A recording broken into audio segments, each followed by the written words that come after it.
ਸਤਿ ਸ਼੍ਰੀ ਅਕਾਲ ਜੀ, ਮੈਂ ਗਗਨਦੀਪ ਸਿੰਘ ਅਨੰਦਪੁਰੀ ਤੇ ਸਾਡੇ ਨਾਲ ਅੱਜ ਇੱਥੇ ਸਟੂਡੀਓ ਦੇ ਵਿੱਚ ਮੌਜੂਦ ਨੇ ਬਲਬੀਰ ਜੰਡੂ ਜੀ ਤੇ ਪੰਜਾਬਨਾਮਾ ਸ਼ੋਅ ਦੇ ਵਿੱਚ ਤੁਹਾਡਾ ਬਿਲਕੁਲ ਸਵਾਗਤ ਹੈ। ਤੇ ਅਸੀਂ ਚੱਲਦੇ ਮੁੱਦਿਆਂ ਦੀ ਗੱਲ ਕਰੀਏ। ਜੋ ਸਾਡੇ ਅੱਜ ਦੇ ਚੱਲਦੇ ਮੁੱਦੇ ਨੇ ਉਹ ਨੇ ਕਿ ਆਪ ਵੱਲੋਂ ਜਿਹੜਾ ਘਰ ਘਰ ਰਾਸ਼ਨ ਭੇਜਿਆ ਜਾਵੇਗਾ ਤੇ ਆਮ ਜਨਤਾ ਨੂੰ ਇਹਦਾ ਆ ਕੀ ਜਿਹੜਾ ਫਾਇਦਾ ਹੋਣ ਵਾਲਾ ਆ। ਤੇ ਦੂਸਰੀ ਗੱਲ ਅਸੀਂ ਕਰਾਂਗੇ ਕਿ ਬਿਜਲੀ ਸੰਕਟ 'ਚ ਉਜਲੀ ਪੰਜਾਬ ਸਰਕਾਰ ਕੇਂਦਰ ਨੇ ਕੋਲਾ ਦੇਣ ਤੋਂ ਜਿਹੜਾ ਆ ਉਹ ਪੱਲਾ ਝਾੜਿਆ। ਤੇ ਤੀਸਰੀ ਜਿਹੜੀ ਹੈ ਇਸ ਪ੍ਰੋਗਰਾਮ ਦੇ ਅਸੀਂ ਵਿੱਚ ਵਿਚਾਰ ਕਰਾਂਗੇ ਕਣਕ ਦੀ ਖਰੀਦ ਸ਼ੁਰੂ ਹੋਣ ਤੋਂ ਜਿਹੜਾ ਆ ਦਿਨ ਤੋਂ ਜਿਹੜੀ ਆ ਫਸਲ ਦੀ ਅਦਾਇਗੀ ਕੀਤੀ ਜਾਏਗੀ, ਕੀ ਨੀਤੀ ਲਿਆਂਦੀ ਆ ਜਿਹੜੀ ਆ ਸਰਕਾਰ ਨੇ, ਇਸ ਦੇ ਬਾਰੇ ਅਸੀਂ ਵਿਚਾਰ ਚਰਚਾ ਕਰਾਂਗੇ। ਹਾਂਜੀ, ਤੇ ਮੈਂ ਸਵਾਗਤ ਕਰਦਾ ਬਲਬੀਰ ਸਿੰਘ ਜੀ ਜੰਡੂ ਹੋਣਾ ਦਾ ਇਸ ਪ੍ਰੋਗਰਾਮ ਦੇ ਵਿੱਚ। ਧੰਨਵਾਦ। ਹਾਂਜੀ, ਤੇ ਸਰ ਸਭ ਤੋਂ ਪਹਿਲਾਂ ਜਿਹੜਾ ਸਾਡਾ ਇਹ ਸਵਾਲ ਹੈ ਕਿ ਜਿਹੜਾ ਆ ਪੰਜਾਬ ਸਰਕਾਰ ਵੱਲੋਂ ਯਾਨੀ ਆਮ ਆਦਮੀ ਪਾਰਟੀ ਵੱਲੋਂ ਜਿਹੜੀ ਆ ਇੱਥੇ ਪੰਜਾਬ ਦੇ ਵਿੱਚ ਭਾਰੀ ਬਹੁਮਤ ਨਾਲ ਜਿਹੜੀ ਆ ਸਰਕਾਰ ਬਣਾਈ ਹੈ ਤੇ ਜਿਹੜਾ ਆ ਆਪਣੇ ਵਾਅਦਿਆਂ ਨੂੰ ਹੌਲੀ ਹੌਲੀ ਜਿਹੜਾ ਪੂਰਾ ਕਰ ਰਹੀ ਆ। ਤੇ ਉਹਦੇ ਵਿੱਚੋਂ ਜਿਹੜਾ ਆ ਇੱਕ ਪਿਛਲੇ ਦਿਨਾਂ 'ਚ ਜਿਹੜਾ ਆ ਐਲਾਨ ਕੀਤਾ ਆ ਕਿ ਜਿਹੜਾ ਆ ਆਪ ਸਰਕਾਰ ਵੱਲੋਂ ਜਿਹੜਾ ਘਰ ਘਰ ਰਾਸ਼ਨ ਭੇਜਿਆ ਜਾਏਗਾ ਤੇ ਆਮ ਜਨਤਾ ਨੂੰ ਉਹਦਾ ਜਿਹੜਾ ਆ ਸਹੂਲਤ ਹੈ। ਉਹਦੇ ਵਿੱਚ ਇਹ ਵੀ ਕਿਹਾ ਗਿਆ ਕਿ ਜਿਹੜਾ ਆ ਜਿਹੜੇ ਨੇ ਲੋਕੀ ਡਿਪੂਆਂ ਦੇ ਵਿੱਚ ਲਾ ਕੇ ਲਾਈਨਾਂ 'ਚ ਲਾ ਕੇ ਜਿਹੜੇ ਖੱਜਲ ਖੁਆਰ ਹੁੰਦੇ ਨੇ ਉਹਨਾਂ ਨੂੰ ਆਪਣੀਆਂ ਜਿਹੜੀਆਂ ਨੇ ਕੰਮ ਦੇ ਦਿਨਾਂ ਦੇ ਵਿੱਚ ਜਿਹੜੀਆਂ ਦਿਹਾੜੀਆਂ ਭੰਨਣੀਆਂ ਪੈਂਦੀਆਂ ਨੇ ਜਾਂ ਇਸ ਤਰ੍ਹਾਂ ਦੀਆਂ ਮਤਲਬ ਕਈ ਮੁਸ਼ਕਿਲਾਂ ਦਾ ਸਾਹਮਣਾ ਕਰਨਾ ਪੈ ਰਿਹਾ। ਤੇ ਤੁਸੀਂ ਇਸ ਨੂੰ ਕਿਵੇਂ ਦੇਖਦੇ ਹੋ? ਦੇਖੋ, ਗੱਲ ਇਹ ਹੈ ਕਿ ਜਿਹੜੇ ਆਮ ਆਦਮੀ ਪਾਰਟੀ ਦੀ ਸਰਕਾਰ ਹੈ ਉਸਨੇ ਚੋਣਾਂ ਦੇ ਦੌਰਾਨ ਲੋਕਾਂ ਨੇ ਵਾਅਦਾ ਕੀਤਾ ਸੀਗਾ ਕਿ ਉਹ ਪੰਜਾਬ ਦੇ ਵਿੱਚ ਦਿੱਲੀ ਮਾਡਲ ਲਾਗੂ ਕਰਨਗੇ। ਤੇ ਦਿੱਲੀ ਮਾਡਲ ਤੇ ਜਿਹੜੀ ਅਸੀਂ ਗੱਲ ਦੇਖੀਏ ਤਾਂ ਇਹ ਇਸ ਤਰ੍ਹਾਂ ਦੀ ਜਿਹੜੀ ਸਕੀਮ ਹੈਗੀ ਹੈ ਘਰ ਘਰ ਰਾਸ਼ਨ ਦੇਣ ਦੀ, ਇਹ ਦਿੱਲੀ ਦੇ ਮੁੱਖ ਮੰਤਰੀ ਅਰਵਿੰਦ ਕੇਜਰੀਵਾਲ ਹੋਣਾ ਵੀ ਸ਼ੁਰੂ ਕੀਤੀ ਸੀ। ਉਹਨਾਂ ਨੇ ਫੈਸਲਾ ਕੀਤਾ ਸੀ ਪਰ ਕੇਂਦਰ ਸਰਕਾਰ ਨੇ ਉਸ ਨੂੰ ਰੋਕ ਦਿੱਤਾ। ਉਹ ਸਕੀਮ ਉੱਥੇ ਚੱਲ ਨਹੀਂ ਸਕੀ। ਤਾਂ ਹੁਣ ਉਹਨਾਂ ਨੂੰ ਕਿਉਂਕਿ ਉੱਥੇ ਕੇਂਦਰ ਦਾ ਦਖਲ ਸੀਗਾ ਇੱਥੇ, ਪਰ ਪੰਜਾਬ ਸਰਕਾਰ ਕਿਉਂਕਿ ਸੂਬੇ ਦੀ ਸਰਕਾਰ ਹੈ ਇਸ ਕਰਕੇ ਉਹਨਾਂ ਨੇ ਉਹ ਸਕੀਮ ਨੂੰ ਵੀ ਇੱਥੇ ਲਾਗੂ ਕਰਨ ਦਾ ਫੈਸਲਾ ਕੀਤਾ। ਤਾਂ ਇਹ ਸਕੀਮ ਦੇ ਤਹਿਤ ਲਗਭਗ ਜਿਹੜੇ ਪੰਜਾਬ ਦੇ ਅੰਦਰ 1 ਕਰੋੜ ਤੇ 41 ਲੱਖ ਲੋਕ ਜਿਹੜੇ ਆ ਉਹਨਾਂ ਨੂੰ ਇਸ ਦਾ ਬੈਨੀਫਿਟ ਹੋਏਗਾ, ਇਸ ਦਾ ਲਾਭ ਮਿਲੇਗਾ। ਉਹ ਇਸ ਕਰਕੇ ਕਿ ਜਿਹੜਾ ਕੌਮੀ ਸਾਡਾ ਫੂਡ ਸਿਕਿਉਰਿਟੀ ਐਕਟ ਹੈ ਉਹਦੇ ਤਹਿਤ ਜਿਹੜੇ ਗਰੀਬਾਂ ਨੂੰ ਜਿਹੜਾ ਅਨਾਜ ਦੇਣ ਦਾ 5-5 ਕਿਲੋ ਜਿਹੜੀ ਕਣਕ ਹੈ ਉਸ ਦੇਣ ਦਾ ਵਿਵਸਥਾ ਹੈਗੀ ਹੈ। ਤਾਂ ਉਸ ਦੇ ਤਹਿਤ ਹੀ ਇਹ ਜਿਹੜੀ ਹੈ ਸਾਰਾ ਕੁਝ ਲੋਕਾਂ ਨੂੰ ਰਾਸ਼ਨ ਜਿਹੜਾ ਹੈ ਘਰ ਘਰ ਪਹੁੰਚਾਉਣ ਦੀ ਗੱਲ ਆਈ ਹੈ। ਉਹਦੇ ਵਿੱਚ ਇਹ ਜ਼ਰੂਰ ਹੈਗਾ ਕਿ ਜਿੱਥੇ ਅੱਗੇ ਲੋਕਾਂ ਨੂੰ ਰਾਸ਼ਨ ਡਿਪੂਆਂ ਤੇ ਜਾ ਕੇ ਖੱਜਲ ਖੁਆਰੀ ਦਾ ਸਾਹਮਣਾ ਕਰਨਾ ਪੈਂਦਾ ਸੀ, ਲੰਬੀਆਂ ਲਾਈਨਾਂ 'ਚ ਲੱਗਣਾ ਪੈਂਦਾ ਸੀ, ਜਾਂ ਕਈ ਵਾਰ ਜਿਹੜੇ ਰਾਸ਼ਨ ਡਿਪੂ ਜਿਹੜੇ ਚਲਾਉਣ ਵਾਲੇ ਸੀਗੇ ਮਾਲਕ ਉਹ ਇੱਥੋਂ ਤੱਕ ਕਹਿੰਦੇ ਸੀ ਕਿ ਰਾਸ਼ਨ ਆਇਆ ਨਹੀਂ ਹੈ ਜਾਂ ਅਜੇ ਟਾਈਮ ਲੱਗੇਗਾ ਜਾਂ ਸ਼ਾਮ ਨੂੰ ਡਿਪੂ ਖੁੱਲ੍ਹੇਗਾ ਜਾਂ ਸਵੇਰੇ ਖੁੱਲ੍ਹੇਗਾ। ਇਸ ਤਰ੍ਹਾਂ ਦੀਆਂ ਕਈ ਜਿਹੜੀਆਂ ਲੋਕਾਂ ਨੂੰ ਬਹਾਨੇਬਾਜ਼ੀਆਂ ਕਰਕੇ ਤੇ ਉਹਦੇ 'ਚ ਦਿੱਕਤਾਂ ਦਾ ਸਾਹਮਣਾ ਲੋਕਾਂ ਨੂੰ ਆਮ ਆਦਮੀ ਨੂੰ ਕਰਨਾ ਪੈਂਦਾ ਸੀ। ਜੇ ਹੁਣ ਘਰ ਘਰ ਰਾਸ਼ਨ ਪਹੁੰਚਾਉਣ ਦੀ ਗੱਲ ਆਈ ਹੈ ਤਾਂ ਜਿਸ ਤਰ੍ਹਾਂ ਮੁੱਖ ਮੰਤਰੀ ਭਗਵੰਤ ਮਾਨ ਉਹਨਾਂ ਨੇ ਵੀ ਕਿਹਾ ਕਿ ਲੋਕਾਂ ਨੂੰ ਇੱਕ ਜਿਹੜੀ ਖੱਜਲ ਖੁਆਰੀ ਹੈ ਉਹਦੇ ਤੋਂ ਵੀ ਰਾਹਤ ਮਿਲੇਗੀ ਤੇ ਲੋਕਾਂ ਨੂੰ ਘਰ ਬੈਠਿਆਂ ਹੀ ਰਾਸ਼ਨ ਜਿਹੜਾ ਮਿਲਣਾ ਸ਼ੁਰੂ ਹੋ ਜਾਏਗਾ। ਤਾਂ ਉਸ ਦੇ ਨਾਲ ਲੋਕਾਂ ਨੂੰ ਜਿੱਥੇ ਇਹ ਲਾਭ ਹੋਏਗਾ, ਨਾਲ ਦੀ ਨਾਲ ਉਹਨਾਂ ਨੇ ਸਰਕਾਰ ਨੇ ਇਸ ਦੇ ਵਿੱਚ ਇਸ ਗੱਲ ਦੀ ਵੀ ਵਿਵਸਥਾ ਰੱਖੀ ਹੈ ਕਿ ਜੇ ਕੋਈ ਵਿਅਕਤੀ ਜਾ ਕੇ ਜਾਂ ਕੋਈ ਲਾਭਪਾਤਰੀ ਜਾ ਕੇ ਰਾਸ਼ਨ ਡਿਪੂ ਤੋਂ ਵੀ ਰਾਸ਼ਨ ਲੈਣਾ ਚਾਹੁੰਦਾ ਹੈ ਤਾਂ ਉਹ ਵੀ ਉਸ ਨੂੰ ਖੁੱਲ ਹੋਏਗੀ। ਤਾਂ ਇਸ ਤਰ੍ਹਾਂ ਘਰ ਘਰ ਜਦੋਂ ਰਾਸ਼ਨ ਜਾਏਗਾ ਤਾਂ ਇੱਕ ਤਾਂ ਲੋਕਾਂ ਨੂੰ ਇਸ ਗੱਲ ਦੀ ਸਹੂਲਤ ਹੋਏਗੀ ਕਿ ਲੋਕਾਂ ਨੂੰ ਘਰ ਬੈਠਿਆਂ ਹੀ ਜਿਹੜਾ ਹੈ ਰਾਸ਼ਨ ਹੈ ਉਹ ਮਿਲੇਗਾ। ਦੂਸਰਾ, ਜਿਸ ਤਰ੍ਹਾਂ ਮੁੱਖ ਮੰਤਰੀ ਭਗਵੰਤ ਸਿੰਘ ਮਾਨ ਉਹਨਾਂ ਨੇ ਐਲਾਨ ਕੀਤਾ ਕਿ ਬਕਾਇਦਾ ਜਿਹੜਾ ਇਹ ਰਾਸ਼ਨ ਹੈ ਅਸੀਂ ਬੜਾ ਸਾਫ਼ ਸੁਥਰਾ ਰਾਸ਼ਨ ਜਿਹੜਾ ਹੈ, ਚਾਹੇ ਉਹ ਦਾਲਾਂ ਹੈ ਚਾਹੇ ਉਹ ਕਣਕ ਹੈ, ਜੋ ਵੀ ਉਹਨਾਂ ਨੂੰ ਲੋਕਾਂ ਨੂੰ ਮੁਹੱਈਆ ਕਰਨਾ ਹੈ ਉਹ ਸਾਫ਼ ਸੁਥਰਾ ਹੋਏਗਾ। ਜਿਸ ਤਰ੍ਹਾਂ ਕਿ ਦੂਸਰੇ ਲੋਕ ਬਾਜ਼ਾਰ 'ਚੋਂ ਖਰੀਦਦੇ ਆ ਸਾਫ਼ ਸੁਥਰਾ ਰਾਸ਼ਨ, ਉਸ ਤਰ੍ਹਾਂ ਦਾ ਰਾਸ਼ਨ ਉਹਨਾਂ ਨੂੰ ਮਿਲੇਗਾ। ਸੋ ਇਸ ਕਰਕੇ ਇੱਕ ਤਾਂ ਇਹ ਹੈ ਕਿ ਉਹਨਾਂ ਨੇ ਆਪਣਾ ਜਿਹੜਾ ਦਿੱਲੀ ਦਾ ਮਾਡਲ ਸੀਗਾ ਜਿਹੜਾ ਉੱਥੇ ਲਾਗੂ ਨਹੀਂ ਹੋ ਸਕਿਆ, ਉਸ ਸਕੀਮ ਨੂੰ ਇੱਥੇ ਇਸ ਢੰਗ ਨਾਲ ਲਾਗੂ ਕੀਤਾ ਹੈ। ਤੇ ਉਹਨਾਂ ਦੀ ਕੋਸ਼ਿਸ਼ ਇਹ ਹੈ ਕਿ ਇਸ ਸਕੀਮ ਦਾ ਇੱਕ ਇਸ ਤਰ੍ਹਾਂ ਦਾ ਮਾਡਲ ਇੱਥੇ ਤਿਆਰ ਕਰ ਲਿਆ ਜਾਵੇ ਜਿਸ ਤਰ੍ਹਾਂ ਕੇਜਰੀਵਾਲ ਹੋਣਾ ਦੀ ਆਪਣੀ ਪਾਰਟੀ ਦੀ ਜਿਹੜੀ ਯੋਜਨਾ ਹੈਗੀ ਹੈ ਕਿ ਆਪਣੀ ਪਾਰਟੀ ਨੂੰ ਉਹ ਦੇਸ਼ ਪੱਧਰ ਤੇ ਵਧਾਉਣਾ ਚਾਹੁੰਦੇ ਆ, ਪਸਾਰਨਾ ਚਾਹੁੰਦੇ ਆ। ਜਿਸ ਤਰ੍ਹਾਂ ਹਿਮਾਚਲ ਦੀਆਂ ਚੋਣਾਂ 'ਚ ਵੀ ਉਹਨਾਂ ਨੇ ਤਿਆਰੀ ਸ਼ੁਰੂ ਕਰ ਦਿੱਤੀ ਹੈ, ਗੁਜਰਾਤ ਲਈ ਕਰ ਦਿੱਤੀ ਹੈ ਤੇ ਹੁਣ 6 ਅਪ੍ਰੈਲ ਨੂੰ ਬਕਾਇਦਾ ਜਿਹੜੇ ਅਰਵਿੰਦ ਕੇਜਰੀਵਾਲ ਹੋਣੀ ਹਿਮਾਚਲ 'ਚ ਵੀ ਆ ਰਹੇ। ਜੇ ਇਹ ਸਕੀਮ ਇੱਥੇ ਵਧੀਆ ਢੰਗ ਨਾਲ ਲਾਗੂ ਹੁੰਦੀ ਹੈ ਤਾਂ ਉਹ ਇਸ ਗੱਲ ਨੂੰ ਲੈ ਕੇ, ਇਸ ਮਾਡਲ ਨੂੰ ਲੈ ਕੇ ਦੂਸਰੇ ਸੂਬਿਆਂ ਦੇ ਲੋਕਾਂ ਨੂੰ ਵੀ ਇਸ ਗੱਲ ਦਾ ਭਰੋਸਾ ਦੇ ਸਕਦੇ ਆ ਕਿ ਅਸੀਂ ਇੱਥੇ ਵੀ ਜੇ ਸਾਡੀ ਸਰਕਾਰ ਬਣੇਗੀ ਤਾਂ ਅਸੀਂ ਇਸ ਤਰ੍ਹਾਂ ਦੀ ਸਕੀਮ ਜਿਹੜੀ ਹੈ ਉਹਨਾਂ ਰਾਜਾਂ 'ਚ ਵੀ ਲਾਗੂ ਕਰਾਂਗੇ ਦੂਸਰੀਆਂ ਥਾਵਾਂ ਦੇ ਉੱਤੇ। ਸੋ ਇਸ ਕਰਕੇ ਉਹਨਾਂ ਦੀ ਇਹ ਕੋਸ਼ਿਸ਼ ਰਹੇਗੀ ਕਿ ਇਹ ਜਿਹੜੀ ਸਕੀਮ ਉਹ ਸ਼ੁਰੂ ਕਰ ਰਹੇ ਹੈ ਕਿ ਇਸ ਨੂੰ ਪੂਰੀ ਸਫਲਤਾ ਨਾਲ ਥੱਲੇ ਤੱਕ ਘਰ ਘਰ ਜਿਹੜਾ ਪਹੁੰਚਾਇਆ ਜਾਵੇ ਔਰ ਲੋਕਾਂ ਦੇ ਤੱਕ ਰਾਸ਼ਨ ਜਿਹੜਾ ਪਹੁੰਚੇ। ਬਿਲਕੁਲ ਜੀ ਸਰ, ਜਿਵੇਂ ਆਮ ਜਨਤਾ ਨੂੰ ਔਕੜਾਂ ਆ ਰਹੀਆਂ ਨੇ, ਜਿਵੇਂ ਹੁਣ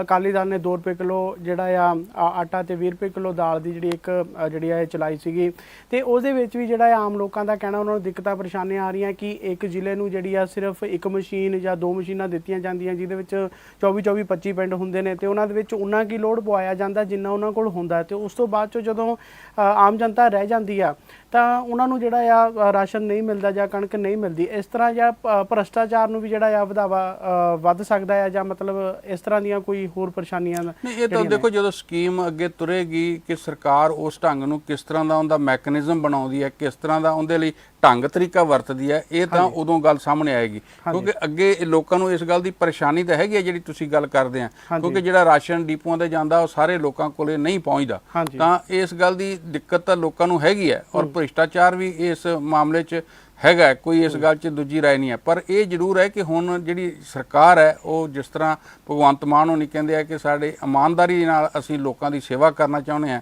ਔਰ ਕੱਟੜ ਇਮਾਨਦਾਰ ਦੇ ਤੌਰ ਤੇ ਹੀ ਅਰਵਿੰਦ ਕੇਜਰੀਵਾਲ ਉਹਨਾਂ ਦੀ ਸ਼ਖਸੀਅਤ ਦੀ ਜਿੱਤੇ ਕਿਤੇ ਚਰਚਾ ਕਰਦੇ ਆ ਜਾਂ ਉਹਨਾਂ ਦੀ ਜਿਹੜੀ ਜਾਣਕਾਰੀ ਦਿੰਦੇ ਆ, ਤਾਂ ਉਹ ਇਸੇ ਗੱਲ ਤੋਂ ਹੀ ਆਪਣੀ ਗੱਲ ਸ਼ੁਰੂ ਕਰਦੇ ਆ ਕਿ ਭਗਵੰਤ ਮਾਨ ਹੋਣੀ ਕੱਟੜ ਇਮਾਨਦਾਰ ਕਿਸਮ ਦੀ ਸ਼ਖਸੀਅਤ ਹੈ। ਸੋ ਜੇ ਉਹ ਇਸ ਤਰ੍ਹਾਂ ਦੀ ਇਮਾਨਦਾਰੀ ਨਾਲ ਇਸ ਨੂੰ ਥੱਲੇ ਤੱਕ ਲਾਗੂ ਕਰਦੇ ਆ ਤਾਂ ਇਹ ਉਹਨਾਂ ਦੀ ਬੜੀ ਸਫਲਤਾ ਹੋਏਗੀ, ਕਿਉਂਕਿ ਜਿਸ ਤਰ੍ਹਾਂ ਦਾ ਥੱਲੇ ਸਾਰਾ ਸਿਸਟਮ ਬਣ ਚੁੱਕਾ ਹੈ, ਜਿਸ ਤਰ੍ਹਾਂ ਦਾ ਭ੍ਰਿਸ਼ਟਾਚਾਰ ਦੀ ਹਾਲਤ ਹੈ, ਤਾਂ ਉਹਦੇ ਵਿੱਚ ਇਹੋ ਜਿਹੀ ਸਕੀਮ ਦਾ ਇਸ ਢੰਗ ਨਾਲ ਲਾਗੂ ਕਰਨਾ ਉਹ ਇੱਕ ਲੋਕਾਂ ਤੇ ਆਪਣਾ ਵੱਖਰੀ ਕਿਸਮ ਦਾ ਪ੍ਰਭਾਵ ਤਾਂ ਪਾਏਗਾ। ਪਰ ਇਹ ਗੱਲ ਸਾਰਾ ਇਸ ਤੇ ਨਿਰਭਰ ਹੋਏਗਾ ਕਿ ਇਹ ਸਕੀਮ ਕਿੰਨੀ ਸਫਲਤਾ ਨਾਲ ਲਾਗੂ ਕੀਤੀ ਜਾਂਦੀ ਹੈ, ਕਿੰਨੀ ਸਫਲਤਾ ਨਾਲ ਲੋਕਾਂ ਤੱਕ ਰਾਸ਼ਨ ਪਹੁੰਚਦਾ ਤੇ ਕਿਸ ਤਰ੍ਹਾਂ ਲੋਕ ਉਸ ਦੇ ਪ੍ਰਤੀ ਆਪਣਾ ਜਿਹੜਾ ਪ੍ਰਤੀਕਰਮ ਪ੍ਰਗਟ ਕਰਦੇ। ਇੱਕ ਤਾਂ ਇਹ ਆ। ਦੂਸਰਾ ਇਹ ਆ ਕਿਉਂਕਿ ਅਜੇ ਤੱਕ ਇਸ ਬਾਰੇ ਕਿਸੇ ਤਰੀਕ ਦਾ ਐਲਾਨ ਨਹੀਂ ਕੀਤਾ ਗਿਆ ਕਿ ਇਹ ਕਦੋਂ ਜਿਹੜੀ ਹੈ ਸਕੀਮ ਕਿਸ ਤੋਂ ਸ਼ੁਰੂ ਹੋਏਗੀ, ਤਰੀਕ ਤੋਂ ਜਾਂ ਕਿਸ ਮਹੀਨੇ ਤੋਂ ਸ਼ੁਰੂ ਹੋਏਗੀ। ਪਰ ਇਹ ਜ਼ਰੂਰ ਹੈ ਕਿ ਇਹਦੇ ਨਾਲ ਲੋਕਾਂ ਨੂੰ ਇੱਕ ਆਸ ਬੱਝੀ ਹੈਗੀ ਹੈ, ਉਹ ਆਸ ਲੋਕਾਂ ਦੀ ਪੂਰੀ ਹੋਵੇ। ਲੋਕ ਤਾਂ ਇਸੇ ਗੱਲ ਦੀ ਉਡੀਕ ਕਰਦੇ ਆ। ਠੀਕ ਹੈ ਜੀ, ਤੇ ਅਸੀਂ ਵੱਧਦੇ ਹਾਂ ਆਪਣੇ ਦੂਜੇ ਸਵਾਲ ਵੱਲ। ਦੂਜਾ ਵੱਡਾ ਸਵਾਲ ਹੈ ਕਿ ਜਿਵੇਂ ਜਿਵੇਂ ਮੌਸਮ ਦੇ ਵਿੱਚ ਜਿਹੜਾ ਬਦਲਾਅ ਆ ਰਿਹਾ, ਗਰਮੀ ਜਿਹੜੀ ਆ ਸਿਰ ਤੇ ਚੜ੍ਹ ਰਹੀ ਆ, ਤੇ ਉਹਦੇ ਵਿੱਚ ਜਿਹੜਾ ਬਿਜਲੀ ਸੰਕਟ ਵੀ ਜਿਹੜਾ ਆ ਉਹ ਸਾਹਮਣੇ ਆ ਰਿਹਾ, ਤੇ ਇਹਦੇ ਵਿੱਚ ਪੰਜਾਬ ਸਰਕਾਰ ਜਿਹੜੀ ਆ ਉਹ ਉਲਝਦੀ ਦਿਖਦੀ ਹੈ, ਤੇ ਜਿਹੜਾ ਆ ਕੇਂਦਰ ਨੇ ਕੋਲਾ ਦੇਣ ਤੋਂ ਜਿਹੜਾ ਆ ਉਹ ਪੱਲਾ ਝਾੜਿਆ ਹੈ। ਤੇ ਕੀ ਖਬਰ ਹੈ ਸਾਰੀ, ਜਾਂ ਇਹ ਕਿ ਇਸ ਨੂੰ ਕਿਸ ਪੱਖ ਤੋਂ ਤੁਸੀਂ ਦੇਖਦੇ ਹੋ? ਦੇਖੋ, ਬਿਜਲੀ ਦਾ ਜਿਹੜਾ ਸੰਕਟ ਹੈ ਇਹ ਹਰ ਵਾਰ ਹੀ ਪੰਜਾਬ ਦੇ ਵਿੱਚ ਇਹਨਾਂ ਦਿਨਾਂ ਦੇ ਦੌਰਾਨ ਆਉਂਦਾ ਹੈਗਾ, ਖਾਸ ਕਰਕੇ ਮਾਰਚ ਅਪ੍ਰੈਲ ਤੋਂ ਸ਼ੁਰੂ ਹੁੰਦਾ ਹੈ ਤੇ 3 ਕੁ ਮਹੀਨੇ ਦਾ ਜਿਹੜਾ ਇਹ ਜੁਲਾਈ ਤੱਕ, ਜਦੋਂ ਤੱਕ ਝੋਨੇ ਦੀ ਬਿਜਾਈ ਦਾ ਜਿਹੜਾ ਮਾਮਲਾ ਹੈਗਾ ਇਹ ਚੱਲਦਾ ਰਹਿੰਦਾ। ਸੋ ਇਸ ਕਰਕੇ ਇਹ ਸੰਕਟ ਜਿਹੜਾ ਹੈ ਉਹ ਇੱਕ ਵਾਰ ਨਹੀਂ ਹੈ, ਪਿਛਲੀ ਵਾਰ ਵੀ ਆਇਆ ਸੀਗਾ, ਉਸ ਤੋਂ ਪਿਛਲੀ ਵਾਰ ਵੀ ਆਇਆ ਸੀ, ਤੇ ਪਿਛਲੀ ਵਾਰ ਵੀ ਸਰਕਾਰ ਨੇ ਦੂਸਰੇ ਸੂਬਿਆਂ ਤੋਂ ਬਿਜਲੀ ਖਰੀਦ ਕੇ ਜਾਂ ਜਿੱਥੇ ਬਿਜਲੀ ਦਾ ਤਬਾਦਲਾ ਹੁੰਦਾ, ਜਿਨ੍ਹਾਂ ਰਾਜਾਂ ਕੋਲੇ ਬਿਜਲੀ ਵਾਧੂ ਹੈਗੀ ਹੈ, ਉੱਥੋਂ ਪੰਜਾਬ ਸਰਕਾਰ ਜਿਹੜੀ ਹੈ ਉਹ ਲੈ ਲੈਂਦੀ ਹੈ ਤੇ ਸਰਦੀਆਂ ਦੇ ਵਿੱਚ ਉਹਨਾਂ ਨੂੰ ਉਹ ਬਿਜਲੀ ਜਿਹੜੀ ਹੈ ਵਾਪਸ ਦੇਂਦੀ, ਕਿਉਂਕਿ ਉੱਥੇ ਜਿਹੜੇ ਪਹਾੜੀ ਰਾਜ ਆ ਉਹਨਾਂ ਨੂੰ ਸਰਦੀਆਂ 'ਚ ਬਿਜਲੀ ਦੀ ਜ਼ਿਆਦਾ ਜ਼ਰੂਰਤ ਪੈਂਦੀ ਹੈ। ਤੇ ਸੋ ਇਸ ਕਰਕੇ ਇਹ ਜਿਹੜੀ ਸਥਿਤੀ ਹੈਗੀ ਹੈ ਇਹਦੇ ਵਿੱਚ ਇਸ ਵਾਰ ਜਿਹੜੀ ਹੈ ਥੋੜ੍ਹੀ ਜਿਹੀ ਵੱਖਰੀ ਸਥਿਤੀ ਬਣੀ ਹੈ, ਕਿਉਂਕਿ ਵੈਸੇ ਵੀ ਜਿਹੜੀ ਪਿਛਲੀ ਸਰਕਾਰ ਵੇਲੇ ਔਰ ਉਸ ਤੋਂ ਪਹਿਲਾਂ ਜਿਹੜੇ ਬਿਜਲੀ ਸਮਝੌਤੇ ਹੋਏ ਸੀਗੇ ਉਹਨਾਂ ਸਮਝੌਤਿਆਂ ਤੇ ਵੀ ਬੜਾ ਵਾਦ ਵਿਵਾਦ ਜਿਹੜਾ ਹੈ ਉਹ ਚੱਲਦਾ ਰਿਹਾ। ਹੁਣ ਜਿਹੜੀ ਕਾਂਗਰਸ ਦੀ ਚਰਨਜੀਤ ਸਿੰਘ ਚੰਨੀ ਦੀ ਅਗਵਾਈ ਵਾਲੀ ਸਰਕਾਰ ਸੀ, ਉਹ ਵੀ ਕਹਿੰਦੇ ਸੀ ਕਿ ਅਸੀਂ ਇਹ ਸਮਝੌਤੇ ਤੋੜਾਂਗੇ, ਅਸੀਂ ਇਹਦੇ ਥਾਂ ਤੇ ਨਵਾਂ ਕੁਝ ਲਿਆਵਾਂਗੇ, ਪਰ ਉਹ ਕੁਝ ਵੀ ਨਹੀਂ ਕਰ ਸਕੇ। ਉਹ ਵੀ ਜਿਹੜੀਆਂ ਕਾਨੂੰਨੀ ਅੜਚਨਾ ਕਰਕੇ ਸਾਰਾ ਕੁਝ ਉੱਥੇ ਦਾ ਉੱਥੇ ਪਿਆ ਹੈਗਾ। ਤਾਂ ਸੋ ਹੁਣ ਇਹ ਸਰਕਾਰ ਉਹ ਜਿਹੜੇ ਸਮਝੌਤੇ ਆ ਉਹਨਾਂ ਤੇ ਕੀ ਕਰਦੀ ਹੈ, ਕਿਉਂਕਿ ਉਹਨਾਂ ਸਮਝੌਤਿਆਂ ਤੋਂ ਇਲਾਵਾ ਵੀ ਜਦੋਂ ਮੰਗ ਵੱਧਦੀ ਹੈ ਦੇਸ਼ ਦੇ ਵਿੱਚ ਤਾਂ ਉਦੋਂ ਬਿਜਲੀ ਦੇ ਰੇਟ ਜਿਹੜੇ ਆ ਉਹ ਵੱਧ ਜਾਂਦੇ ਆ। ਇਹ ਹੁਣ ਪਿੱਛੇ ਜੇ ਤਾਂ 18 ਰੁਪਏ ਯੂਨਿਟ ਤੱਕ ਚਲੀ ਗਈ ਸੀ। ਸੋ ਉਹਦੇ ਵਿੱਚ ਸਾਡੇ ਤੋਂ ਇੱਕ ਤਾਂ ਇਹ ਹੈ ਕਿ ਪੰਜਾਬ ਦੇ ਵਿੱਚ ਕੋਲਾ ਕਿਉਂਕਿ ਬਾਹਰੋਂ ਆਉਣਾ, ਦੂਸਰੇ ਰਾਜਾਂ ਤੋਂ ਜਾਂ ਵਿਦੇਸ਼ ਤੋਂ ਤੁਸੀਂ ਇੰਪੋਰਟ ਕਰ ਸਕਦੇ ਆ। ਤਾਂ ਹੁਣ ਜਿਸ ਤਰ੍ਹਾਂ ਕੇਂਦਰ ਸਰਕਾਰ ਨੇ ਇਸ ਗੱਲ ਤੋਂ ਅੱਗੇ ਕੇਂਦਰ ਸਰਕਾਰ ਤੋਂ ਬਕਾਇਦਾ ਸੂਬਾ ਸਰਕਾਰਾਂ ਜਦੋਂ ਬੇਨਤੀ ਕਰਦੀਆਂ ਸੀ ਤਾਂ ਉਹਨਾਂ ਨੂੰ ਉੱਥੋਂ ਇਸ ਕਿਸਮ ਦੀ ਰਾਹਤ ਮਿਲ ਜਾਂਦੀ ਸੀ, ਕੋਲਾ ਮਿਲ ਜਾਂਦਾ ਸੀ। ਪਰ ਇਸ ਵਾਰ ਕੇਂਦਰ ਸਰਕਾਰ ਨੇ ਇਸ ਗੱਲ ਤੋਂ ਕੋਰਾ ਜਿਹੜਾ ਹੈ ਜਵਾਬ ਦੇ ਦਿੱਤਾ ਹੈਗਾ ਸੂਬਿਆਂ ਨੂੰ। ਤਾਂ ਉਹਦੇ ਥਾਂ ਤੇ ਹੁਣ ਉਹਨਾਂ ਨੇ ਬਕਾਇਦਾ ਰਾਜ ਸਰਕਾਰਾਂ ਨੂੰ ਕਿਹਾ ਕਿ ਤੁਸੀਂ ਜਿਹੜਾ ਕੋਲਾ ਤੁਹਾਨੂੰ ਅਸੀਂ ਨਹੀਂ ਦੇ ਸਕਦੇ, ਕੋਲਾ ਤੁਸੀਂ ਜੇ ਇੰਪੋਰਟ ਕਰਨਾ ਤੇ ਕਰ ਸਕਦੇ ਹੋ ਜਿੰਨੀ ਤੁਹਾਡੀ ਲੋੜ ਹੈ ਉਹਦੇ ਮੁਤਾਬਕ। ਸੋ ਇਸ ਨਾਲ ਇੱਕ ਪਾਸੇ ਤਾਂ ਜਿਹੜਾ ਸੂਬਾ ਸਰਕਾਰ ਜਿਹੜੀ ਹੈ ਖਾਸ ਕਰਕੇ ਪੰਜਾਬ ਦੇ ਵਿੱਚ ਕਿ ਉਸ ਦੇ ਸਿਰ ਪਹਿਲਾਂ ਹੀ ਬਹੁਤ ਕਰਜ਼ਾ ਹੈ। ਤਾਂ ਹੁਣ ਇਸ ਸਥਿਤੀ ਦੇ ਵਿੱਚ ਉਸ ਨੂੰ ਇਸ ਸਾਰੇ ਲਈ ਪ੍ਰਬੰਧ ਕਰਨਾ ਪਏਗਾ ਔਰ ਖਰਚਾ ਜਿਹੜਾ, ਕਿਉਂਕਿ ਜਿਸ ਤਰ੍ਹਾਂ ਸਰਕਾਰ ਵੀ ਕਹਿ ਰਹੀ ਹੈ ਕਿ ਅਸੀਂ ਕਿਸੇ ਵੀ ਤਰ੍ਹਾਂ ਬਿਜਲੀ ਦੀ ਜਿਹੜੀ ਹੈ ਤੋਟ ਨਹੀਂ ਆਉਣ ਦਿਆਂਗੇ ਤੇ ਸਾਨੂੰ ਜੇ ਕੋਲਾ ਇੰਪੋਰਟ ਕਰਨਾ ਪਿਆ ਅਸੀਂ ਇੰਪੋਰਟ ਵੀ ਕਰਾਂਗੇ। ਸੋ ਇਸ ਸਥਿਤੀ ਦੇ ਵਿੱਚ ਜਿਹੜੀ ਹੈ ਸਰਕਾਰ ਕਿਸ ਤਰ੍ਹਾਂ ਹੁਣ ਇਹ ਸਾਰੇ ਨੂੰ ਅੱਗੇ ਵਧਦਾ ਹੈਗਾ, ਲੋਕ ਇਸ ਸੰਕਟ 'ਚ ਕਿਸ ਤਰ੍ਹਾਂ ਗਰਮੀ ਦੇ ਦਿਨ ਕੱਟਦੇ ਆ, ਉਹ ਤਾਂ ਦੇਖਣ ਵਾਲੀ ਗੱਲ ਹੈ। ਉਹਦੇ ਬਾਰੇ ਤਾਂ ਅਜੇ ਕੁਝ ਨਹੀਂ ਕਿਹਾ ਜਾ ਸਕਦਾ, ਪਰ ਵੱਖ-ਵੱਖ ਜਿਹੜੀਆਂ ਥਰਮਲ ਪਲਾਂਟ ਹੈਗੇ ਆ ਉਹਨਾਂ ਦੇ ਵਿੱਚੋਂ ਜਿਹੜੀਆਂ ਰਿਪੋਰਟਾਂ ਆ ਰਹੀਆਂ ਕਿ ਬਹੁਤ ਥੋੜਾ ਹੀ ਕੋਲਾ ਜਿਹੜਾ ਹੈ ਉਹਨਾਂ ਦੇ ਕੋਲ ਬਚਿਆ ਹੈਗਾ ਜਿਹੜਾ ਰਿਜ਼ਰਵ ਸੀ, ਤੇ ਜੇ ਉਹ ਕੋਲਾ ਖਤਮ ਹੁੰਦਾ ਤਾਂ ਪੰਜਾਬ ਦੇ ਵਿੱਚ ਕਿਸ ਤਰ੍ਹਾਂ ਦੀ ਸਥਿਤੀ ਬਣੇਗੀ ਔਰ ਜਿਹੜੀ ਹੈ ਖਾਸ ਕਰਕੇ ਜਿਹੜੀ ਆਮ ਆਦਮੀ ਪਾਰਟੀ ਸਰਕਾਰ ਹੈ ਉਹ ਇਸ ਨਾਲ ਕਿਸ ਤਰ੍ਹਾਂ ਨਜਿੱਠੇਗੀ। ਜਿਸ ਤਰ੍ਹਾਂ ਦਾ ਕੇਂਦਰ ਨੇ ਵਤੀਰਾ ਅਖਤਿਆਰ ਕੀਤਾ ਹੈ ਉਹਦੇ ਵਿੱਚ ਕਾਫੀ ਮੁਸ਼ਕਲਾਂ ਆਉਣ ਦੀਆਂ ਜਿਹੜੀਆਂ ਸੰਭਾਵਨਾਵਾਂ ਆਉਣ ਵਾਲੇ ਸਮੇਂ 'ਚ ਬਣੀਆਂ ਹੋਈਆਂ। ਹਾਂਜੀ ਸਰ, ਤੇ ਕੇਂਦਰ ਸਰਕਾਰ ਨੇ ਜਿਹੜਾ ਆ ਨੋਟਿਸ ਵੀ ਜਾਰੀ ਕੀਤਾ ਹੈ, ਕੁਝ ਬਕਾਏ ਨੂੰ ਲੈ ਕੇ ਵੀ ਜਿਹੜਾ ਆ ਜਿਹੜੇ ਇਹ ਪ੍ਰਤੀਕਰਮ ਦਿਖਾਏ ਦਿੱਤੇ ਨੇ ਕਿ ਜਿਹੜਾ ਆ ਕੁਝ ਬਕਾਇਆ ਵੀ ਰਹਿੰਦਾ ਆ ਪੰਜਾਬ ਸਰਕਾਰ ਦਾ ਕੋਲੇ ਪ੍ਰਤੀ। ਨਹੀਂ, ਉਹ ਤਾਂ ਦੇਖੋ, ਉਹ ਤਾਂ ਸਰਕਾਰਾਂ ਦਾ ਜਿਹੜਾ ਬਕਾਇਆ ਜਾਂ ਰਹਿੰਦਾ ਉਹ ਚੱਲਦਾ ਹੈਗਾ, ਉਹ ਤਾਂ ਸਹੂਲਤਾਂ ਵੱਖ-ਵੱਖ ਜਿਹੜੀਆਂ ਐਗਰੀਮੈਂਟ ਹੋਏ ਹੁੰਦੇ ਆ ਉਹਦੇ ਮੁਤਾਬਕ ਹੀ ਹੋਣਾ। ਜੇ ਸਰਕਾਰ ਨੇ ਕੋਈ ਬਕਾਏ ਨਹੀਂ ਦਿੱਤੇ ਤਾਂ ਕੁਦਰਤੀ ਗੱਲ ਹੈ ਕਿ ਕੇਂਦਰ ਇਸ ਗੱਲ ਨੂੰ ਪੁਆਇੰਟ ਆਊਟ ਕਰੇਗਾ ਹੀ ਕਰੇਗਾ, ਕਿਉਂਕਿ ਉਹਨਾਂ ਨੇ ਵੀ ਜਿਹੜਾ ਆਪਣੇ ਜਿਹੜੇ ਐਸਟੀਮੇਟ ਹੁੰਦੇ ਆ ਉਹਦੇ ਮੁਤਾਬਕ ਹੀ ਹੁੰਦੇ ਆ। ਸੋ ਇਸ ਕਰਕੇ ਉਹ ਪੈਸਾ ਤਾਂ ਜੇ ਸਰਕਾਰ ਤਾਰ ਦਿੰਦੀ ਹੈ ਕਿ ਕੇਂਦਰ ਸਰਕਾਰ ਫਿਰ ਉਸ ਤੋਂ ਬਾਅਦ ਕੋਲਾ ਦੇ ਦੇਗਾ, ਇਸ ਗੱਲ ਦੀ ਤਾਂ ਕੋਈ ਗਾਰੰਟੀ ਨਹੀਂ ਕਿਸੇ ਨੇ ਦਿੱਤੀ ਕਿ ਜੇ ਕੋਲਾ ਜੇ ਬਕਾਇਆ ਦੇ ਦਿੰਦੇ ਆ, ਮੰਨ ਲਓ ਜੇ ਕੋਈ ਬਕਾਇਆ ਵੀ ਹੈਗਾ ਤੇ ਬਕਾਏ ਤੋਂ ਬਾਅਦ ਕੇਂਦਰ ਸਰਕਾਰ ਕੋਲਾ ਦੇਣ ਨੂੰ ਤਿਆਰ ਹੋ ਜਾਏਗੀ, ਇਹ ਵੀ ਆਪਣੇ ਆਪ 'ਚ ਇੱਕ ਸਵਾਲ ਖੜਾ ਹੋਇਆ ਸਾਡੇ ਸਾਹਮਣੇ। ਤੇ ਸੋ ਇਸ ਕਰਕੇ ਜਿਹੜੇ ਇੰਪੋਰਟ ਕਰਨ ਦੇ ਉੱਤੇ ਹੀ ਸਰਕਾਰ ਜਿਹੜੀ ਹੈ ਜ਼ਿਆਦਾ ਜ਼ੋਰ ਦੇ ਰਹੀ ਹੈ ਔਰ ਖਾਸ ਕਰਕੇ ਜਿਹੜੀਆਂ ਇਸ ਸੀਜ਼ਨ ਦੇ ਵਿੱਚ ਜਦੋਂ ਜ਼ਿਆਦਾ ਲੋੜ ਹੁੰਦੀ ਹੈ। ਵੈਸੇ ਵੀ ਸਾਡੇ ਸੂਬੇ ਨੂੰ ਸਾਰਾ ਹੀ ਜਿਹੜਾ ਕੋਲਾ ਹੈਗਾ ਉਹ ਬਾਹਰੋਂ ਬਿਹਾਰ ਤੋਂ ਜਾਂ ਹੋਰ ਥਾਵਾਂ ਤੋਂ ਆਉਂਦਾ, ਤੇ ਜਿਸ ਤਰ੍ਹਾਂ ਟਾਟਾ ਨਾਲ ਜਿਹੜਾ ਇੱਕ ਐਗਰੀਮੈਂਟ ਸੀ ਜਿਹੜੀ ਉਹਨਾਂ ਦਾ ਮੁਦਰਾ ਪਲਾਂਟ ਨਾਲ, ਤਾਂ ਉਹਦੇ ਵਿੱਚ ਵੀ ਉਹ ਜਿਹੜੀ ਬਿਜਲੀ ਸਾਨੂੰ ਸਪਲਾਈ ਨਹੀਂ ਹੋ ਰਹੀ। ਸੋ ਇਸ ਕਰਕੇ ਇਹ ਸਾਰਾ ਜਿਹੜਾ ਸੰਕਟ ਹੈ ਇਹ ਕਿੰਨਾ ਕੁ ਗਹਿਰਾਉਂਦਾ ਹੈ ਔਰ ਇਹਦੇ 'ਚ ਕੀ ਪੰਜਾਬ ਸਰਕਾਰ ਅੱਗੇ ਇੰਪੋਰਟ ਕਿੰਨਾ ਕਰ ਲੈਂਦੀ ਹੈ, ਇਹ ਹੁਣ ਦੇਖਣ ਵਾਲੀ ਗੱਲ ਹੋਏਗੀ। ਪਰ ਇਹ ਹੈ ਕਿ ਆਉਣ ਵਾਲੇ ਦਿਨਾਂ 'ਚ ਸੰਕਟ ਇਹ ਹੋਰ ਡੂੰਘਾ ਹੁੰਦਾ ਲੱਗਦਾ ਹੈਗਾ ਜਿਹੜੀ ਮੌਜੂਦਾ ਹਾਲਤ ਹੈਗੀ ਉਹਦੇ ਵਿੱਚ। ਠੀਕ ਆ ਜੀ, ਤੇ ਵਾਧੇ ਅਸੀਂ ਆਪਣੇ ਅਗਲੇ ਸਵਾਲ ਵੱਲ। ਹੁਣ ਜਿਹੜੀ ਆ 1 ਅਪ੍ਰੈਲ ਤੋਂ ਜਿਹੜੀ ਆ ਕਣਕ ਦੀ ਖਰੀਦ ਸ਼ੁਰੂ ਹੋ ਜਾਏਗੀ। ਕਣਕ ਦੀ ਖਰੀਦ ਸ਼ੁਰੂ ਹੋਣ ਵਾਲੇ ਦਿਨ ਤੋਂ ਜਿਹੜੀ ਆ ਫਸਲ ਦੀ ਅਦਾਇਗੀ ਕੀਤੀ ਜਾਵੇਗੀ, ਇੱਦਾਂ ਦਾ ਜਿਹੜਾ ਐਲਾਨ ਹੈ ਜਿਹੜਾ ਆ ਭਗਵੰਤ ਮਾਨ ਜੀ ਵੱਲੋਂ ਕੀਤਾ ਜਾਂਦਾ। ਤੇ ਸਰ ਤੁਸੀਂ ਇਸ ਨੂੰ ਜਿਹੜਾ ਆ ਪੱਖ ਨੂੰ ਕਿਵੇਂ ਦੇਖਦੇ ਹੋ ਕਿ ਨੀਤੀ ਜਿਹੜੀ ਆ ਲਿਆਂਦੀ ਗਈ ਹੈ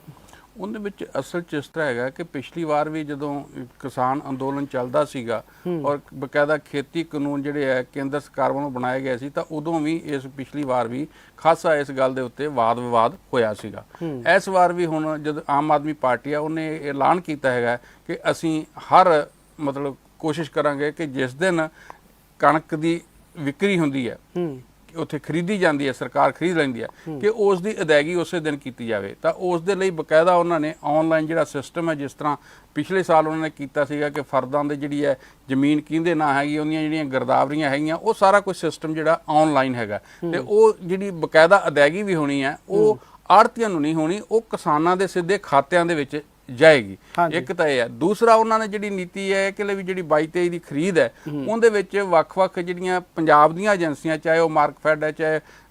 ਫੂਡ ਡਿਪਾਰਟਮੈਂਟ ਹੈ, ਉਹਨਾਂ ਨੇ ਵੱਖ-ਵੱਖ ਜਿਹੜੀ ਹੈ ਕਿੰਨੀ ਖਰੀਦ ਕਰਨੀ ਹੈ। ਪਰ ਉਹਦੇ ਵਿੱਚ ਭਾਰਤੀ ਖੁਰਾਕ ਨਿਗਮ ਆ ਜਿਹੜਾ ਉਹਨੇ ਇਸ ਵਾਰ ਜਿਹੜਾ ਹੈ ਆਪਣਾ ਕੋਟਾ ਜਿਹੜਾ ਹੈ 12.60% ਦੀ ਰੱਖਿਆ ਹੈਗਾ ਕਿ ਇੰਨੀ ਅਸੀਂ ਖਰੀਦ ਪੰਜਾਬ ਚੋਂ ਕਰਨੀ ਹੈ। ਉਹਦਾ ਕਾਰਨ ਇੱਕ ਇਹ ਵੀ ਹੈ, ਉਹਨਾਂ ਨੇ ਇਸ ਵਾਰ ਆਪਣਾ ਕੋਟਾ ਵਧਾਇਆ ਵੀ ਹੈ। ਉਹ ਇਸ ਕਰਕੇ ਕਿ ਕੌਮਾਂਤਰੀ ਮੰਡੀ ਦੇ ਵਿੱਚ ਇਸ ਵੇਲੇ ਕਣਕ ਦੀ ਜਿਹੜੀ ਹੈ ਘਾਟ ਹੈ ਉਹ ਪੈਦਾ ਹੋਈ ਆ। ਉਹਦਾ ਮੁੱਖ ਕਾਰਨ ਹੈਗਾ ਯੂਕਰੇਨ ਤੇ ਰੂਸ ਦੇ ਵਿੱਚ ਜਿਹੜੀ ਲੜਾਈ ਲੱਗੀ ਹੋਈ ਆ। ਉਸ ਲੜਾਈ ਦੇ ਕਾਰਨ, ਕਿਉਂਕਿ ਯੂਕਰੇਨ ਜਿਹੜਾ ਸੀਗਾ ਉਹ ਵੱਡਾ ਤੇ ਰੂਸ ਜਿਹੜੇ ਹੈ ਇਹ ਕਣਕ ਦੇ ਵੱਡੇ ਐਕਸਪੋਰਟਰ ਸੀਗੇ ਔਰ ਕਣਕ ਉੱਥੋਂ ਹੁਣ ਉਸ ਢੰਗ ਨਾਲ ਕਣਕ ਦੀ ਜਿਹੜੀ ਐਕਸਪੋਰਟ ਨਹੀਂ ਹੋ ਪਾ ਰਹੀ ਜਿਸ ਤਰ੍ਹਾਂ ਦੀ ਸਥਿਤੀ ਦੇ ਵਿੱਚ ਦੋਵੇਂ ਦੇਸ਼ ਜੰਗ ਵਿੱਚ ਫਸੇ ਹੋਏ ਆ, ਲੜਾਈ 'ਚ ਲੱਗੇ ਹੋਏ ਆ। ਸੋ ਇਸ ਕਰਕੇ ਇਸ ਵੇਲੇ ਭਾਰਤ ਕੋਲੇ ਵੀ ਬਹੁਤ ਵਧੀਆ ਮੌਕਾ ਹੈਗਾ ਕਿ ਉਹ ਇਸ ਮੌਕੇ ਦੇ ਵਿੱਚ ਆਪਣੀ ਜਿਹੜੀ ਵੱਧ ਤੋਂ ਵੱਧ ਕਣਕ ਦੀ ਖਰੀਦ ਕਰਕੇ ਉਹਦਾ ਕਿਸਾਨਾਂ ਨੂੰ ਚੰਗਾ ਜਿਹੜਾ ਭਾਅ ਜਿਹੜਾ ਉਹ ਮਿਲ ਸਕਦਾ ਹੈ ਔਰ ਉਹ ਆਪਣੀ ਜਿਹੜੀ ਹੈ ਐਕਸਪੋਰਟ ਕਰ ਸਕਦੇ ਆ। ਕੌਮਾਂਤਰੀ ਮੰਡੀ ਜਿਹੜੀ ਘਾਟ ਹੈ ਉਸ ਦੇ ਵਿੱਚ ਨੂੰ ਦੂਰ ਕਰਨ ਲਈ ਆਪਣਾ ਯੋਗਦਾਨ ਜਿਹੜੀ ਹੈ ਭਾਰਤ ਸਰਕਾਰ ਵੱਲੋਂ ਜਾਂ ਭਾਰਤ ਵੱਲੋਂ ਪਾਇਆ ਜਾ ਸਕਦਾ। ਸੋ ਇਸ ਕਰਕੇ ਜਿਹੜੀ ਹੈ FCI ਹੈ ਉਹਨੇ ਵੀ ਆਪਣਾ ਕੋਟਾ ਜਿਹੜਾ ਪਹਿਲਾਂ ਤੋਂ ਵਧਾਇਆ ਹੈਗਾ। ਸੋ ਬਾਕੀ ਤਾਂ ਜਿਹੜੀਆਂ ਖਰੀਦ ਏਜੰਸੀਆਂ ਹੈਗੀਆਂ ਉਹ ਕਰਨਗੇ, ਔਰ ਨਾਲ ਦੀ ਨਾਲ ਹੀ ਉਹਨਾਂ ਦੇ ਇਹ ਵੀ ਹੈਗਾ ਕਿ ਜਿੱਥੇ ਉਹਨਾਂ ਨੇ ਇਹ ਖਰੀਦ ਕਰਨੀ ਆ ਉੱਥੇ ਟੋਟਲ ਜਿਹੜੀ ਖਰੀਦ ਕਰਨੀ ਉਹਨਾਂ ਪੰਜਾਬ ਦੇ ਵਿੱਚੋਂ 132 ਲੱਖ ਟਨ ਕਰਨੀ ਹੈਗੀ ਆ ਤੇ ਉਸ ਖਰੀਦ ਦੇ ਲਈ ਉਹਨਾਂ ਨੇ ਸਾਰੇ ਪ੍ਰਬੰਧ ਵੀ ਕੀਤੇ ਆ। ਜਿਸ ਤਰ੍ਹਾਂ ਆਪਾਂ ਦੱਸਿਆ ਹੈਗਾ ਕਿ ਪਹਿਲਾਂ ਅਦਾਇਗੀ ਉਹਨਾਂ ਨੇ ਨਾਲ ਦੀ ਨਾਲ ਕਰਨ ਦਾ ਵੀ ਜਿਵੇਂ ਮੁੱਖ ਮੰਤਰੀ ਨੇ ਐਲਾਨ ਕੀਤਾ, ਪਰ ਉਸ ਦੇ ਨਾਲ ਜਿਹੜੀ ਹੈ ਇਹਦੇ ਲਈ ਖਰੀਦ ਦੇ ਲਈ ਇੱਕ ਪਾਰਟ ਉਹ ਹੁੰਦਾ, ਇੱਕ ਹਿੱਸਾ ਉਹ ਹੈ ਖਰੀਦ 'ਚ ਕਿ ਜਿਹੜਾ ਹਰ ਵਾਰ ਜਦੋਂ ਖਰੀਦ ਦਾ ਸੀਜ਼ਨ ਆਉਂਦਾ ਹੈ ਉਹਦੇ ਵਿੱਚ ਕੇਂਦਰ ਤੋਂ ਇੱਕ ਜਿਹੜੀ ਹੈ ਕੈਸ਼ ਕ੍ਰੈਡਿਟ ਲਿਮਟ ਜਿਹੜੀ ਹੈ ਉਹ ਮਿਲਦੀ ਹੈਗੀ ਹੈ ਸੂਬਾ ਸਰਕਾਰ ਨੂੰ। ਉਹਦੇ ਵਿੱਚ ਇਸ ਵਾਰ ਇਹਨਾਂ ਨੇ 28,000 ਤੇ 151 ਕਰੋੜ ਦੀ ਸ਼ਾਇਦ ਮੰਗ ਕੀਤੀ ਹੈਗੀ ਹੈ ਕਿ ਇਹਨੇ ਮਿਲਣੇ ਚਾਹੀਦੇ, ਪਰ ਜਿਹੜੀ ਹੈ ਅਜੇ ਤੱਕ ਜਿਹੜਾ ਹੁਣ ਕੇਂਦਰ ਵੱਲੋਂ ਇਹਨਾਂ ਨੂੰ ਬਕਾਇਦਾ ਜਿਹੜੀ ਹੈ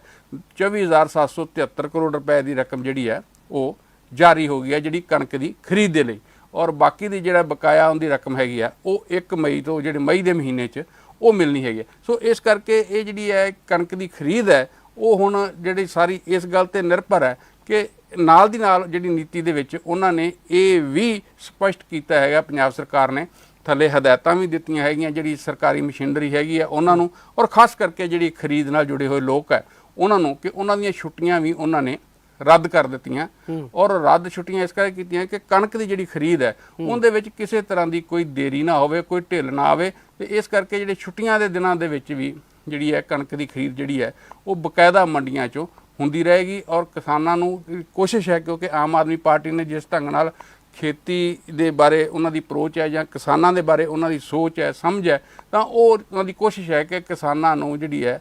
ਹੁਣ ਜਦੋਂ ਮੰਡੀਆਂ 'ਚ ਕਣਕ ਆਉਣੀ ਹੈ ਤਾਂ ਉਹਨਾਂ ਨੂੰ ਉੱਥੇ ਕੋਈ ਮੁਸ਼ਕਲ ਨਾ ਆਵੇ। ਹੁਣ ਬਾਕੀ ਤਾਂ ਦੇਖਣ ਵਾਲੀ ਗੱਲ ਹੈ ਕਿ ਜਦੋਂ ਅਮਲ ਦੇ ਵਿੱਚ ਇਹ ਸਾਰਾ ਕੁਝ ਕਿਸ ਤਰ੍ਹਾਂ ਵਾਪਰਦਾ ਹੈ ਉਸ ਤੋਂ ਪਤਾ ਲੱਗੇਗਾ, ਪਰ ਸਰਕਾਰ ਵੱਲੋਂ ਇਹ ਜਿਹੜੀ ਨੀਤੀ ਹੈ ਆਪਦੀ ਤੈਅ ਕੀਤੀ ਗਈ ਹੈ। ਜਿਸ ਤਰ੍ਹਾਂ ਮੁਲਾਜ਼ਮਾਂ ਦੀਆਂ ਛੁੱਟੀਆਂ ਉਹਨਾਂ ਨੇ ਰੱਦ ਕੀਤੀਆਂ, ਔਰ ਜਿਸ ਤਰ੍ਹਾਂ ਉਹਨਾਂ ਨੇ ਬਕਾਇਦਾ ਇਹ ਗੱਲ ਕਹੀ ਹੈਗੀ ਹੈ ਕਿ ਅਦਾਇਗੀ ਉਸੇ ਦਿਨ ਹੋਏਗੀ, ਤੇ ਤੀਸਰਾ ਜਿਹੜਾ ਹੈਗਾ ਕਿ ਜਿਹੜੇ ਆੜਤੀ ਹੈਗੇ ਆ, ਖਾਸ ਕਰਕੇ ਆੜਤੀਆਂ ਜਿਹੜੀ ਫੈਡਰੇਸ਼ਨ ਹੈ ਉਹਨਾਂ ਨੇ ਬਕਾਇਦਾ ਜਿਹੜੇ ਪੰਜਾਬ ਦੇ ਮੰਤਰੀ ਹੈਗੇ ਆ ਉਹਨਾਂ ਨਾਲ, ਸੰਬੰਧਿਤ ਮੰਤਰੀ ਉਹਨਾਂ ਨਾਲ ਮੁਲਾਕਾਤ ਵੀ ਕੀਤੀ ਹੈ ਔਰ ਉਹਨਾਂ ਨੇ ਆਪਣੀਆਂ ਜਿਹੜੀਆਂ ਮੁਸ਼ਕਲਾਂ ਉਹਨਾਂ ਦੇ ਅੱਗੇ ਵੀ ਰੱਖੀਆਂ। ਤਾਂ ਹੁਣ ਇਹ ਦੇਖਦੇ ਹਾਂ ਕਿ ਇਹ ਸਾਰਾ ਜਿਹੜਾ ਅਮਲ ਹੈ ਇਹ ਕਿਸ ਤਰ੍ਹਾਂ ਅੱਗੇ ਵੱਧਦਾ ਤੇ ਖਰੀਦ ਕਿਸ ਢੰਗ ਨਾਲ ਹੁੰਦੀ ਹੈ, ਤੇ ਕਿਉਂਕਿ ਆੜ੍ਹਤੀਆਂ ਦੀ ਕੋਸ਼ਿਸ਼ ਹੈ ਕਿ ਉਹਨਾਂ ਨੂੰ ਜਿਸ ਤਰ੍ਹਾਂ ਪਹਿਲਾਂ ਖਰੀਦ ਪਿਛਲੇ ਸਾਲ ਹੋਈ ਸੀ ਉਸ ਤਰ੍ਹਾਂ ਹੋਵੇ। ਹੁਣ ਇਹ ਸਰਕਾਰ ਜਿਹੜੀ ਹੈ ਇਹ ਕਿਸ ਤਰ੍ਹਾਂ ਉਸ ਖਰੀਦ ਦੇ ਵਿੱਚ ਜਿਹੜੀ ਹੈ ਆੜ੍ਹਤੀਆਂ ਦੇ ਜਿਹੜੇ ਹਿੱਤਾਂ ਦਾ ਵੀ ਖਿਆਲ ਰੱਖਦੀ ਹੈ, ਕਿਸਾਨਾਂ ਦੇ ਹਿੱਤਾਂ ਦਾ ਖਿਆਲ ਰੱਖਦੀ ਹੈ ਤੇ ਪੰਜਾਬ ਦੇ ਹਿੱਤਾਂ ਦਾ ਖਿਆਲ ਰੱਖਦੀ ਹੈ। ਇਹ ਤਿੰਨੇ ਚੀਜ਼ਾਂ ਜਿਹੜੀਆਂ ਹੈਗੀਆਂ ਉਹ ਆਉਣ ਵਾਲੇ ਸਮੇਂ 'ਚ ਹੁਣ ਜਦੋਂ ਸਰਕਾਰ ਐਕਸ਼ਨ 'ਚ ਆ ਕੇ ਸਾਰੀ ਖਰੀਦ ਹੋਏਗੀ ਤਾਂ ਫੇਰ ਹੀ ਸਾਹਮਣੇ ਆਏਗਾ ਕਿ ਸਰਕਾਰ ਦੀਆਂ ਜਿਹੜੀਆਂ ਨੀਤੀਆਂ ਅਪਣਾਈਆਂ ਉਹਦੇ ਕੀ ਨਤੀਜੇ ਸਾਹਮਣੇ ਆਏ। ਠੀਕ ਹੈ ਜੀ, ਬਹੁਤ ਬਹੁਤ ਧੰਨਵਾਦ ਬਲਵੀਰ ਸਿੰਘ ਜੀ ਜੰਡੂ ਜੀ, ਤੁਹਾਡਾ ਇਸ ਪ੍ਰੋਗਰਾਮ ਦੇ ਵਿੱਚ ਤੁਸੀਂ ਆ ਕੇ ਜਿਹੜੇ ਆਪਣੇ ਵਿਚਾਰ ਸਾਂਝੇ ਕੀਤੇ ਨੇ ਤੇ ਜਿਹੜੇ ਸਰਗਰਮ ਮੁੱਦਿਆਂ ਦੇ ਉੱਤੇ ਵਿਚਾਰ ਚਰਚਾ ਕੀਤੀ ਹੈ। ਤੇ ਹੁਣ ਸਾਡੇ ਸ਼ੋਅ ਦਾ ਜਿਹੜਾ ਸਮਾਂ ਸਮਾਪਤ ਹੈ ਤੇ ਮੈਨੂੰ ਦਿਓ ਇਜਾਜ਼ਤ। ਸਤਿ ਸ਼੍ਰੀ ਅਕਾਲ।